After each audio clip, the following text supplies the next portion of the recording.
Hey, good morning. How's everybody doing? I'm going to take a few minutes out of my day just to say, hey, good morning, and I wanted to just give you my thoughts on a few things that I've been seeing in the media. One of the things I think we need to do is defund the media anyway. Instead of worrying about defunding the police, we need to defund the media. The media makes us hate each other, tells us who to like, who not to like, who's this, who's that. We're so focused on Will Smith and his wife, Dr. Dre and his wife, and we're not even concerned about our own lives, what's going on in our own real lives. We're not concerned with the change that we can make in America to actually make America great.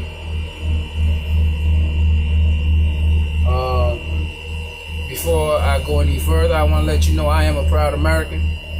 Anybody that doesn't like that, you don't have to follow me. I think I got 2 or 3 followers. I'm nobody fancy, nobody special.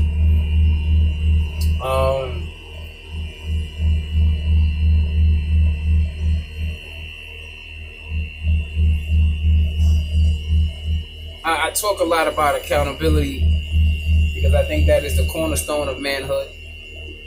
Accountability and consistency. 2 of the main pillars of manhood. It should always be. If you get not accountable for a man is not accountable for his actions, he is not a man. If a man is not consistent in his actions, he is not a man. And I don't mean consistently a piece of shit. I mean consistently a solid individual that can be depended on. And dependability is one of the cornerstones of manhood as far as I'm concerned.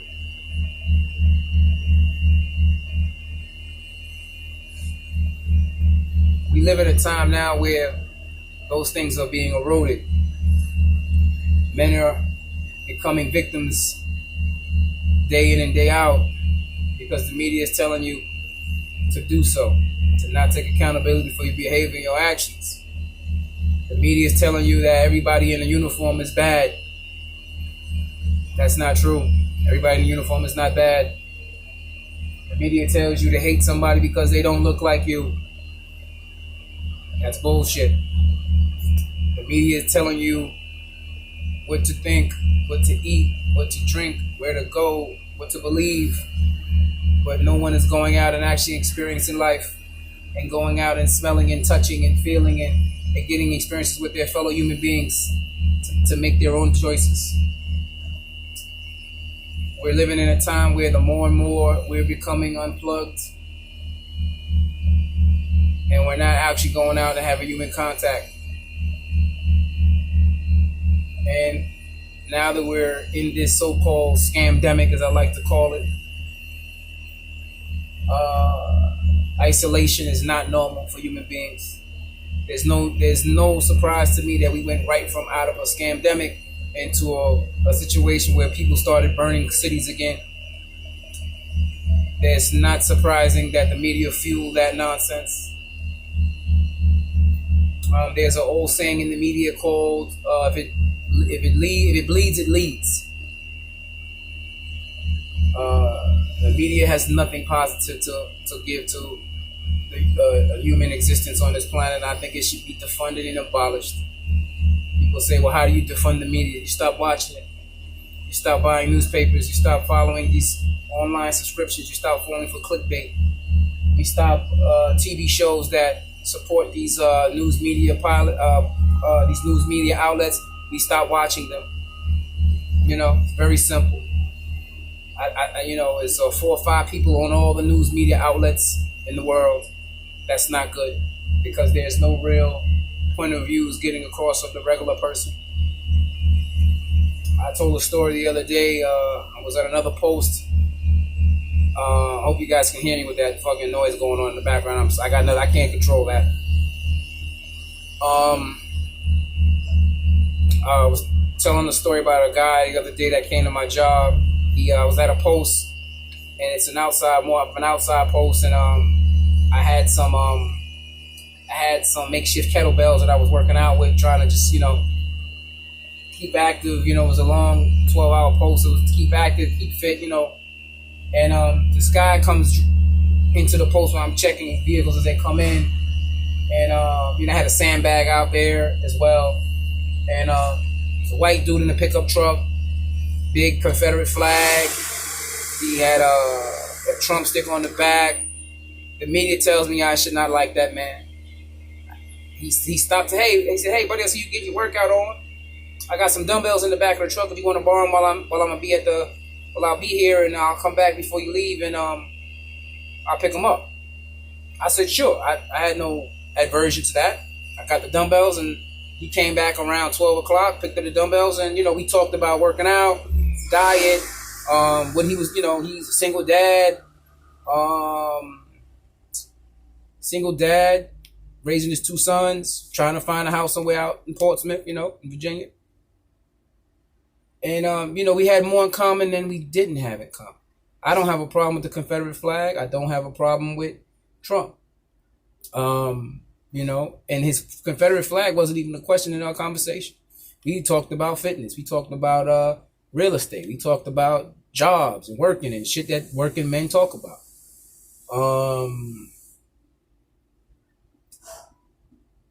And that was it, you know. And then every time I was on that post, he'd come in, he dropped the weights off, let me use them during the day, and he'd come back and pick them up. You know, good, solid dude, you know what I'm saying? But the media would have told me that he can't be my friend because he has a flag on his car. He has a stumper ticket. He can't be my friend. He can't be another human being that I can have positive contact with. And because of this media blitz that we live in now with all this bullshit, people don't take the time to learn other people. You know, and it's a problem. The media is the biggest problem. Defunding the police is not the problem. Now, I will say, and I said on my Instagram, and if you see this video, you can follow me on Instagram. My name on Instagram is, I think, the same as here on YouTube. Just Support Kids from the Bronx. You can view my views there. You know, my page is open. I'm not hiding from anybody. I think there needs to be not an overhaul of how policing is done as far as on the training level. I believe that there needs to be a physical standard for police after the academy and during a career. I also believe there needs to be a block of time every week, at least an 8-hour block of nothing but combatives training. For those who don't know, I spent some time in the Marine Corps, and we would do 10-month to 12-month workups for a 6 to 9 month deployment. Why do you think that is? Well, that's because a police officer, he gets 2 hours a year of combatives training, or, you know, whatever they want to call it, bullshit training. And then for that whole year, he might not ever have to get physical with the person. That little bit of training is not going to prepare that person for a time where he may have to go, or she may have to go hands-on with the person that doesn't want to be compliant. And then what happens is that person only goes to what they know, and that's either the gun or the taser. And it's usually the gun. And this is why we have shootings of people, black and white and everything in between. I think there needs to be a biannual mental evaluation of a person. It was a young lady who broke down in her car crying because she thought somebody spit in her food. A police officer. I said, and I'm going to be honest with you, and I've spoken to other cops on the job, cops that are retired. She sounded ridiculous. But of course, we live in a time where, you know, everybody wants to be a fucking victim. Everybody wants to put a video up, and everybody wants to get the likes and the follows, and woe is me. First of all, the first thing I thought was, why the fuck are you eating that trash out of McDonald's anyway?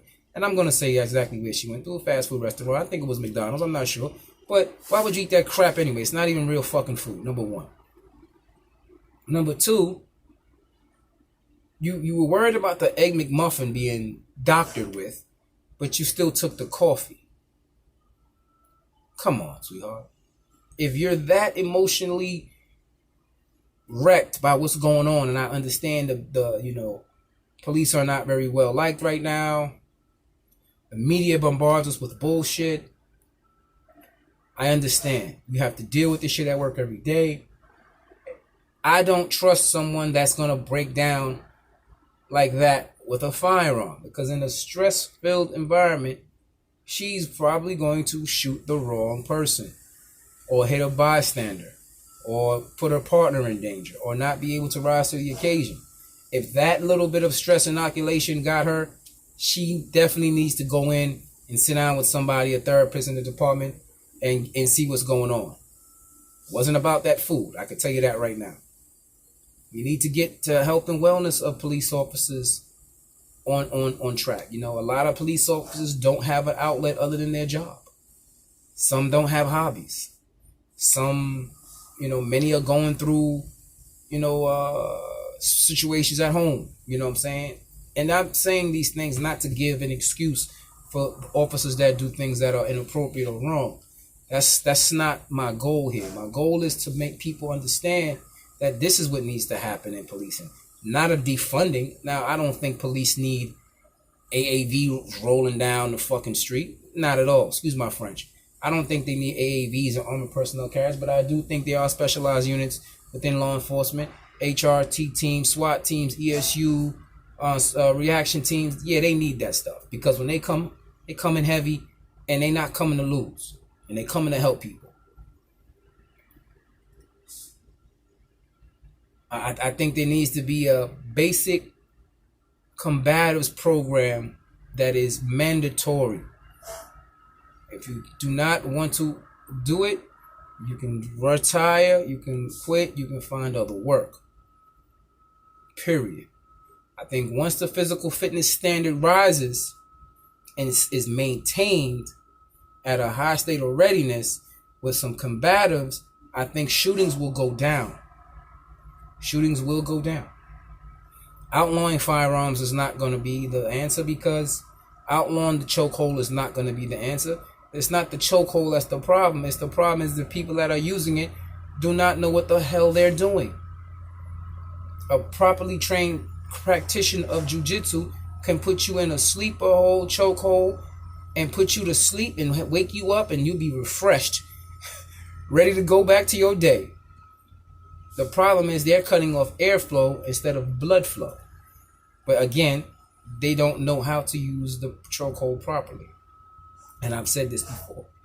Others have said this. Those that have more skills than me have said this. Those that many of you may follow have said this. So this is not something new. I don't think that politicians need police protection details in these cities. These local politicians, no, strip those details. Take that money. You could use that money to open a new rec center or a new after-school center for the kids. You know what I'm saying? I have no problem with that. Those politicians get huge salaries, and they also get a huge budget to fund their staff. Well, guess what? Take some of that money. Take some of that money and put it someplace else. That's pretty much it, in this video. I hope I haven't bored you. And like I said, my IG is just a poor kid from the Bronx. You can come on over and follow me there. We can chop it up some more. I hope you guys are having an excellent Saturday. And I will talk to you again soon. And we're going to keep the accountability up, because I want to make accountability great again. Because if we keep accountability up, I think everything else will fall into place. Each and every American citizen must be accountable for themselves at all times. All right? Respect each other, love each other, and have a great day. Take care.